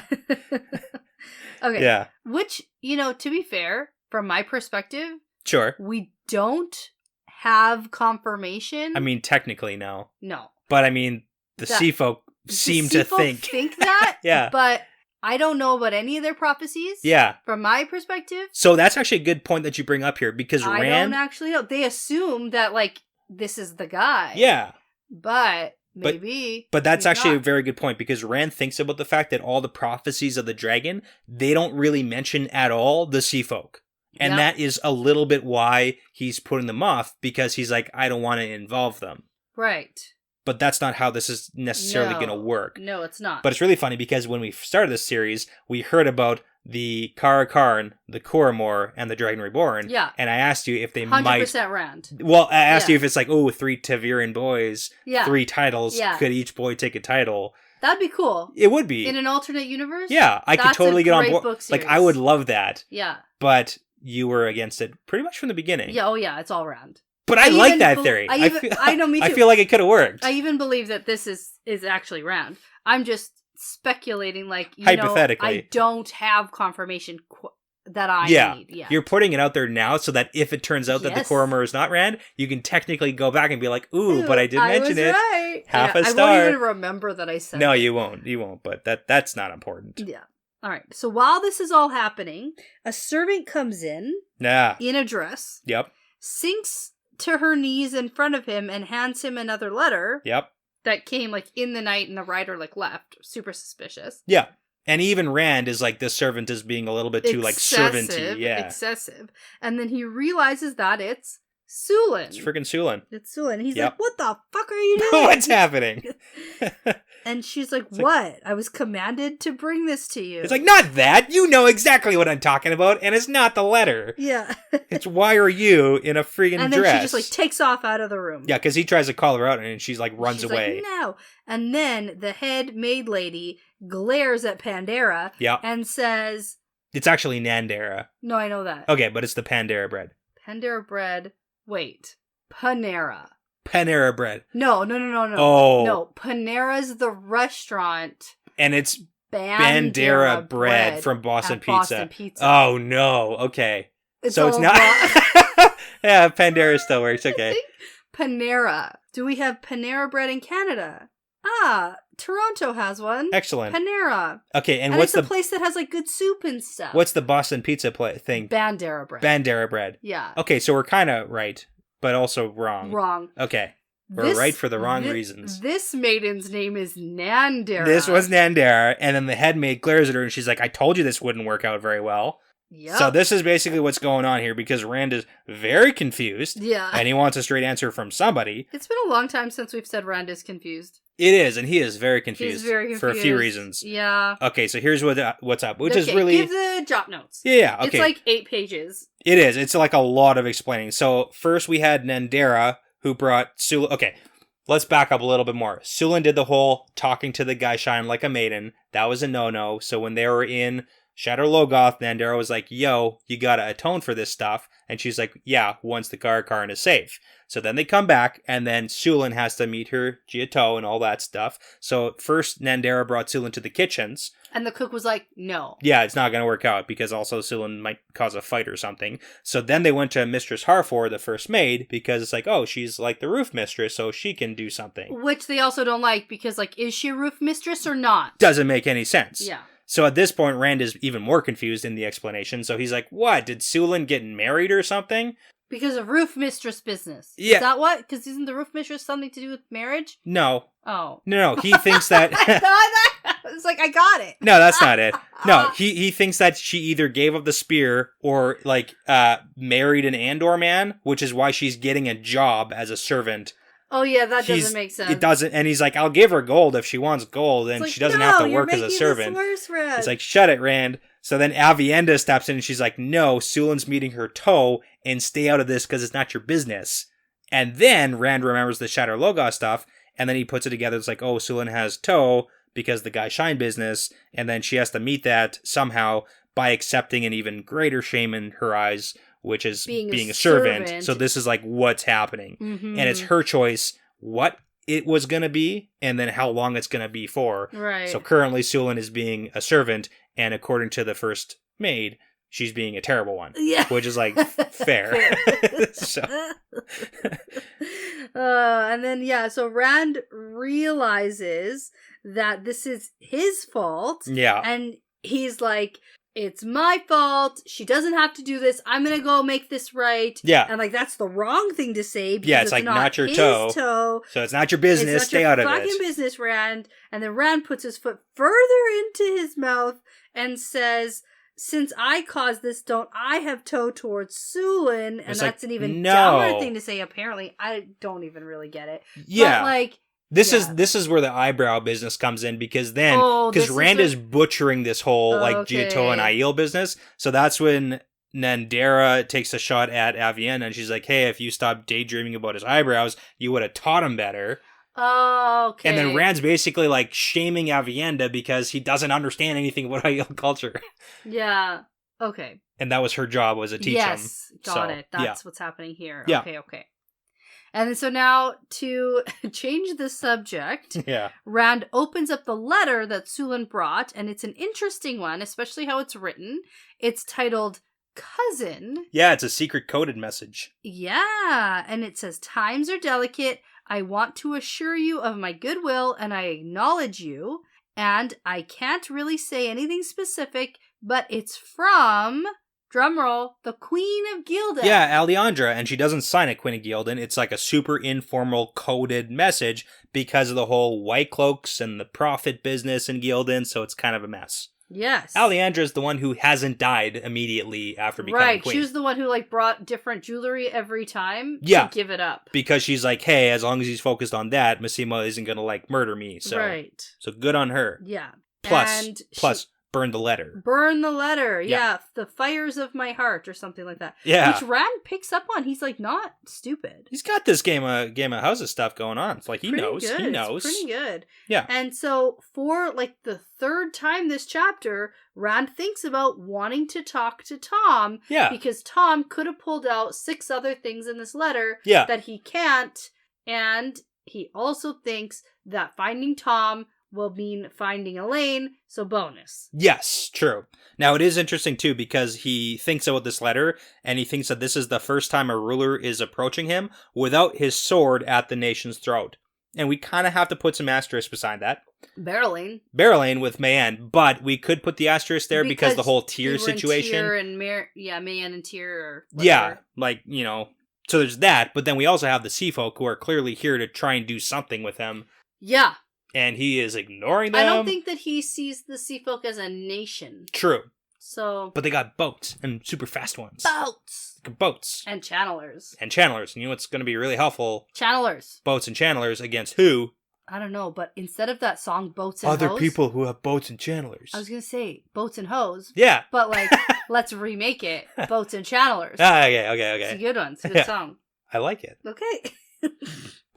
I was trying to think of a clever way to word it, but I got nothing right now, so. All right, so we're going to move on from this. Yeah. And we're going to talk about something a little more serious. Okay. So, while Rand is rereading the message and trying to dig out anything else. Oh, by the way, he doesn't burn the letter immediately. He shoves it in his pocket, and I think that might come back and bite him or something. So she's like, yes, burn the letter. And then he pockets it. And I was like, what the? Put it in the fireplace. No, he's got to reread it again. Or literally channel fire. Okay, let's do this. Rand's rereading the message. He rubs his nose. Hold on, before that, the door opened gently and he looked up but saw nothing and returned to the letter. And then he thinks about Lews Therin and his talk of death is coming. Yeah, because the door opening is the gray man coming into the room. Yeah, I know that. Okay, but you didn't give me anything. It's like I want you to know. Yeah, no, I know that's what that is. Okay, yeah. I thought that was just obvious. It's just RJ sneaks it into the writing, so I just gotta point that out. So Rand can't get rid of the feel of filth and the smell of filth or something. Yep. And the 2 maidens on guard start to leave, and Aviendha tells Rand that she has something to say to him seriously. Serious conversation.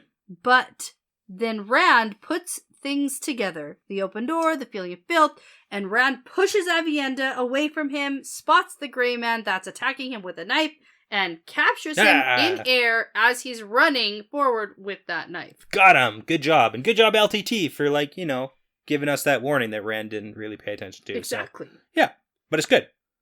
But wait, there's more. Yeah.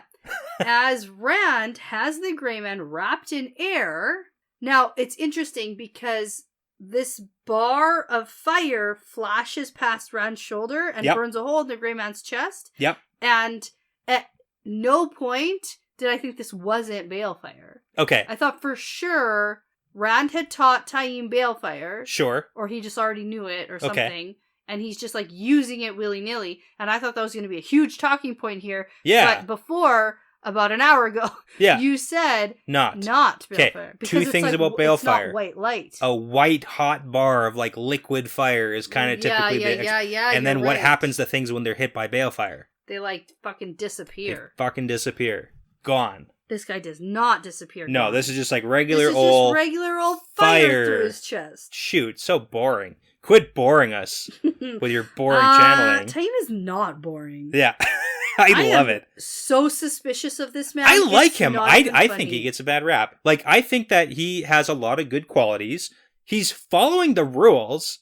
I don't know why you're looking at me like that. This is a barrel lane situation all over again. This is one of the most suspicious people I have ever met. I know that, but it's like it's the same way people feel about Barrel Lane sometimes when you're like supposed to not like her because it's like, oh, she wears low-cut dresses and Egwene hates her. I feel but it's like, why do you hate her? I feel like I have a pretty good, for the most part, like, sure. I'd say that my like average for sussing out bad versus good is pretty good. Your average is pretty good. My average is pretty good. I'll agree with that. And my gut feeling on this guy is this is bad news. He is super suspect. There's a lot of things that like don't line up with what you're saying. He's too... What doesn't line up? Well, with the whole like, Taim gave Rand a seal for the Dark One's prison. Doesn't matter. He's doing what he asked him to do, which is like doing the school thing. It depends what his motive is. Maybe he's not like dark friend or on the dark, but like maybe he's not like good. He was honest about what he wants out of this relationship. He's like, I want to be someone super important. Maybe he was honest. Okay. I don't know. It sounded real to me, so okay. Okay. He's like, yo, I want power and I want fame, and I know that I can get that with you. Alternatively, I go hide for the rest of my life. That's a good speech.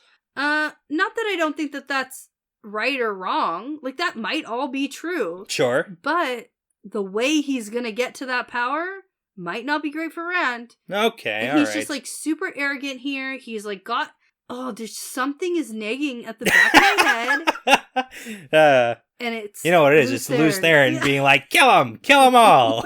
Even Rand thinks that. He's like, oh, why does Lews Therin want to kill him? I think that's but he wants to kill everybody, so like there's that. Yeah, he wants to kill lots of people. Yeah. So... it's like LTT isn't like the quality let's get back control to this, here. Though. Yeah, I know. Let's get back to this though, because Rand is like, what the fuck, Taim? Who's just standing in the doorway? Why did you kill him? I had him captured. Why are you sneaking in my bedroom? And it's like, none of those things are happening. He killed him. Sure. And he's sneaking. He's not sneaking. He just showed up. He's here. Yeah. He showed up. Yeah, conveniently. I don't even know what to say to that. I don't know. Maybe he's part of the Grey Man plot. He was here slightly before Avienda. So, like, maybe she's suspicious, too. No. She was distracting him with the relationship conversation that we don't want to have. How hard you're working at throwing me off, feeling that Taim is suspect. I need to come to the defense of people that I know that you don't like. No, you're not coming to the defense of it. You're trying to throw me off, which makes me dig my heels in even harder. Okay. Well, let's talk about why Taim is here, because clearly Forsaken posing at the farm. No, it's not that. But listen, though. Okay. I found it super interesting, and maybe I already knew this and forgot. Okay. But the Grey Man, when he died, became, like, more visible. Yeah, no, we know that's a thing. So it's not just, ordinary people are just good at sneaking around. Yeah, we know that. It's a secret, it's like Shadow Swamp power. It's power that they're not seeing. Yeah. Okay. No, we know that. Okay, but I forgot. Okay, that's like, I'll tell you straight up, like, we know that that's a thing. Cool. They are, like, secretly hidden. I learned. Yeah, because they're the soulless, and then after they die, it's like they become... Nah. They lose that quality. Okay. So, okay. You did know that at one point. And then... Okay, sure. And then Taim, who seems pretty at ease here, even though everyone's very on edge. He's cool as a cucumber, man. Suspect. He's always cool as a cucumber. Suspect. So Taim says he's here because he figured Rand would want to hear the important news right away. And you know what the fucking important news is? Yeah, Forsaken at the farm. No. Some guy kin channel probably one day. Yeah, Narishma. That is not important news to show up at Rand's bedchamber for. Maybe there was other news, but he doesn't want to tell it around all these maidens. And he came up with something else. Same way Avienda changed her story. Yeah, so, okay. Because that's fair, right? Avienda changed her story, what she was going to say. From Rand's perspective. Exactly, but... Rand thinks that this isn't what Avienda wanted to talk about, but, like, who knows if that's real. What do you think? I think Avienda changed her story? Yeah, I did. Yeah. I do. But I also think that, like, this is suspect. I know you do. Okay, that's you know what? That's fair, I'll give it to you. It's weird. It's like, of all the guys, yeah, good. You better. Good. You better be finding people. Like, why are you showing up here to tell me one person? That's what I'm saying. Like, it might not be the actual news that he came here for. But it does seem like, in Rand's perspective, that the farm is growing. And Taim has some words to say about that, too. Yeah. That's a little bit later, but... Yeah. All right. Anyway, Luce Theron wants Taim dead for sure, and that's, like, kind of the most important thing to take out of this. Rand has a power struggle. So one of those power struggles with LTT. Power struggle. When he's like, ooh, I gotta, like, let go of Sidene, and LTT's like, no, don't do it. So there is a little bit of a power struggle. And then in that moment, Rand's like, oh, I wonder if Taim noticed, but, like, Taim doesn't seem to notice anything, so. Okay. And then this is where Taim tells Rand that attacking Samael won't be simple because Rand is surprised that Taim isn't giving him advice about striking directly at Samael. Yeah, like small little assassin probably crew. where the Grey Man came from. Yeah, which makes sense. Like, everything's pointed at Samael, so it makes sense. Well, yeah, but we also know that there may be some Forsaken trying to set up Samael still. That's true, too. We don't know the Brandy and Sammy. alliances. Yeah. It's Brandy and Sammy. Grandy and Sammy. I can do this. You can do it. I can do it. It's okay. super simple. Yeah, I do like the fact that Rand and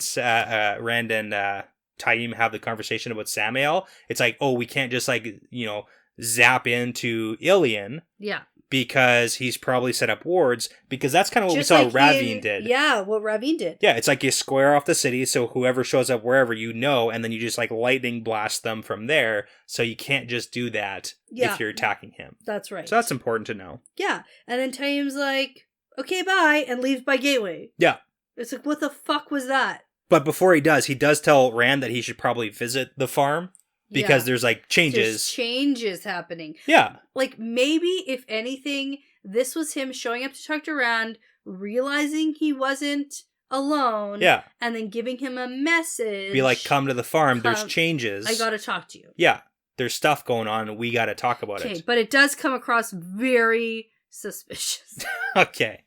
So with Taim gone, Rand thinks about making the sea folk wait because he doesn't really want to deal with another touchy woman. Like, fuck you, Rand. Yeah. Yeah, no, I agree. The two maidens are sort of upset about this whole Grey Man incident because they didn't catch it. Yeah, and they know that they shouldn't be expected to. But they still think that they're shamed. But they still failed. Out. Yeah, it's so that whole business. So then Rand does them a solid. Yep. And says, hey, listen, I don't want anyone knowing about Taim being here, so keep this whole incident quiet. Yeah, don't tell anybody anything about it, except that a guy tried to kill me and he died. He died. That's it. And the maidens are thankful for it. Yeah, and we know that doesn't really work very well. What doesn't? The whole, like, don't let it get out that it's definitely probably a Grey Man. What? How do we know that? We get a Padan Fain perspective. Oh, right. Who's like, oh, that's a Grey Man. Oh, you know what? I blocked that entire segment completely out of my brain, and I don't plan on talking about it tonight. I don't want to do it. Yeah, well, we have to. It's like in 10 seconds here. Okay. Anyway, the maidens leave. Now it's time to get to that conversation that Aviendha wanted to have with him. Which is totally different. She just goes on this lecture about Giotto and how he's shamed her to her bones. Terrible, Rand. You're awful. And Rand has a feeling that this isn't what the original conversation was supposed to be about. Yeah. Maybe. Yeah. And Rand forgot about his gung-ho-ness about, like, I'm gonna stop running. And then he takes off to, like, talk to Aviendha. Yeah. It doesn't go very well. And then, like... Maybe in the future. Okay. But it doesn't end there. I wish it did. Yeah. But we get more of Rand being totally normal and acting totally okay. Oh, Rand, like, laughing to himself. Yeah, when the guy Shine comes in to bring away the body of the Grey Man, it's just Rand is laughing to himself softly. Yeah. And again, it's just more people walking in on Rand doing weird stuff. Okay. I thought you were talking about the perspective change to Padan Fain that is gross and disgusting. Yeah, it's terrible, so let's do this. But we get actually some really important information. Okay, let's do it. So, Padan Fain is hanging out, twirling his dagger from Shadar Logoth. Yep. And we get a bit of a recap that he's super evil and insane and all that stuff. Yep. And then the Murdral on the side of the room pulls him out of his daydreaming, and he thinks I should just kill that stupid Fade. Yeah. But he doesn't. So Fain is pretty super powerful too. Yeah. So like he also thinks about his connection to Rand, and about how that recently it's changed as if someone else has suddenly taken a partial possession of Rand. Yeah, so there we go. That would be Alana and the bonding. Oh, okay. I thought maybe LTT, but yeah, no, it's Alana. Yeah. Okay.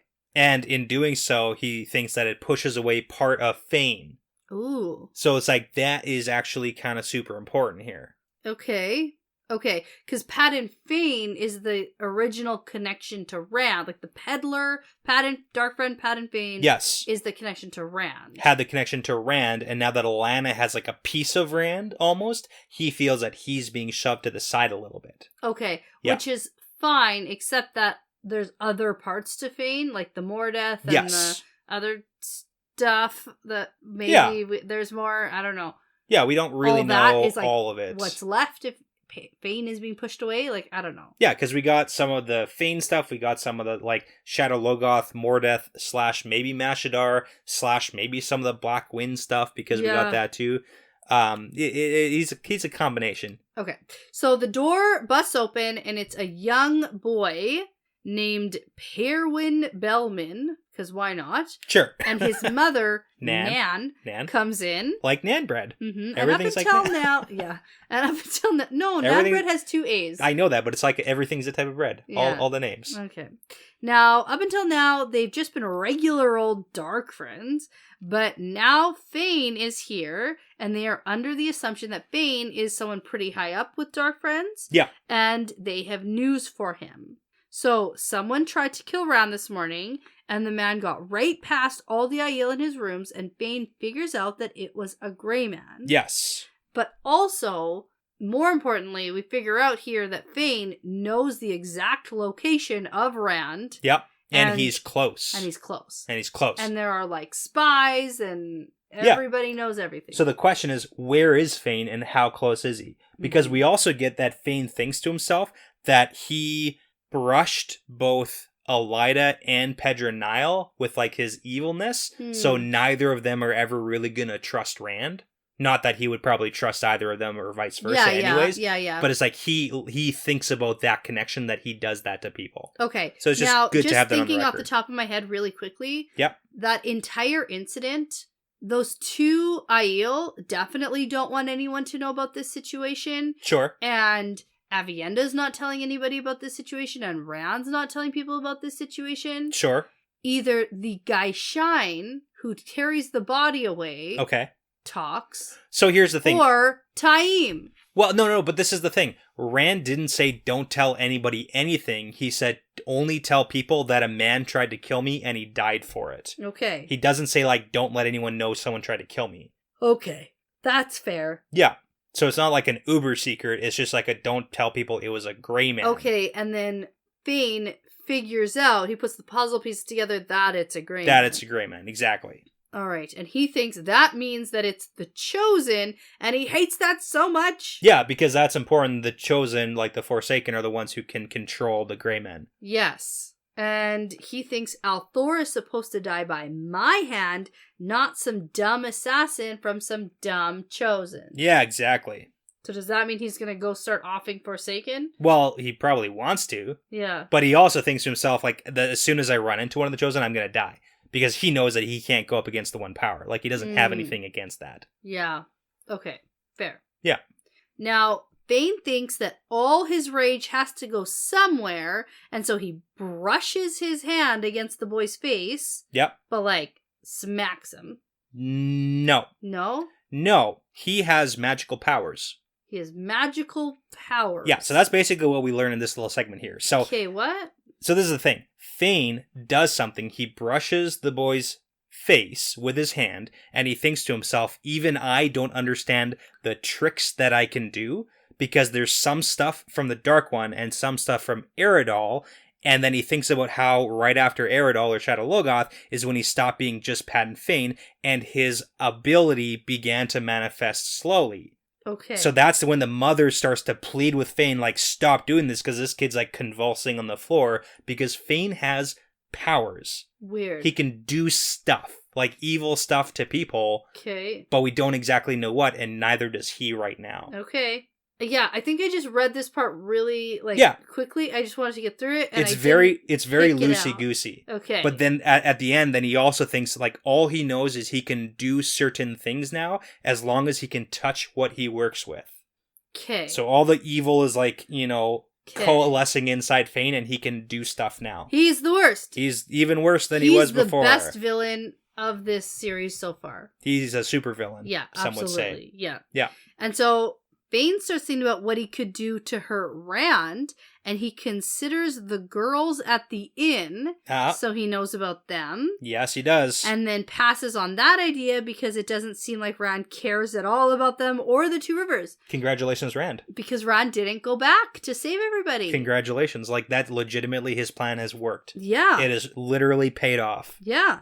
Cool. Yeah. Good. Because his whole deal was like, don't go back, don't talk about it, don't look at it, act like you don't even care at all, and hopefully people will leave it alone. And that's why you have to send Perrin. That's right. So there you go. Well, Perrin wanted to go on his own, and Rand was like, I can't. Yeah. Yeah. So it's like, let's make that happen. Okay. So. We also get like a sort of maybe tidbit that it was Fain who sent the Children of the Light to try to kill Rand. Yeah, it seems like a definite tidbit. Pedronile. Yeah. So there's the whole thing. So he's like, I've got a few more white cloaks because he's like counting his resources here because he's got Trollocs of Fade that's in his room here and the rest of the white cloaks. But he thinks that, hey, the white cloaks that I sent... They're not even recognizable as white cloaks. Yeah, but he thinks they were just a test and I would have killed the person if they actually had succeeded in killing Rand, but he just wanted to test it. Okay. So Padan Fain sent those white cloaks, and that kind of makes sense if you think back. Because it didn't make sense that it was Pedronile, and all of that was like kind of weird. Well, and a bunch of them were like snarling and being kind of, oh, that's true. Dicks, weird. and then there was the one that Rand spared. So, and they were all like, Dicks did that guy too. So yeah, okay. It's like, yeah. All right. And then lastly, his last little superpower here. So I'm not sure if you picked up on it, but Fain has the ability to tell dark friends, even though there's no distinguishing features. It appears to him like they have a sooty mark on their forehead if they're dark friends. Oh, weird. And he can tell it. Okay. Even if they're like super lowly and barely dark friends, he knows. Interesting. Yeah. Okay. So Fain is leveling up. He certainly is. And then to end this terrible Fain perspective, he leaves the boy on the ground and says he should survive this, quote, thing, and then pulls the woman away to have his way with her. And it's just like so unnecessary. You're evil and we get it, man. Yeah. It's just Fain's bad. He's evil. Gross. Yeah. It's just the writing is there and Fain is bad guy. Blech. He's irredeemable. It's awful. Yeah. So that's a White Cloak saying is like, hey, nobody's so far gone in the shadow that you can't return to the light. Yes. But Fain is the one that this is can't. like not just the shadow though. That's the thing. It's like super evil. Yeah. Yeah. Evil on top of evil. The worst. Yeah, so that was a whole lot of stuff. A lot of things happening. Yep, it is. I'm interested to keep reading. Things are kind of, I'm not going to say amping up, but they're like keeping going. Okay. I'm excited to keep reading too. I guess we'll see what happens. Yes, we will. And now before you have a meeting with 3 pretty powerful Aes Sedai and get the upper hand, I'm going to say that this is part of the pattern now. Yeah, it's part of the pattern.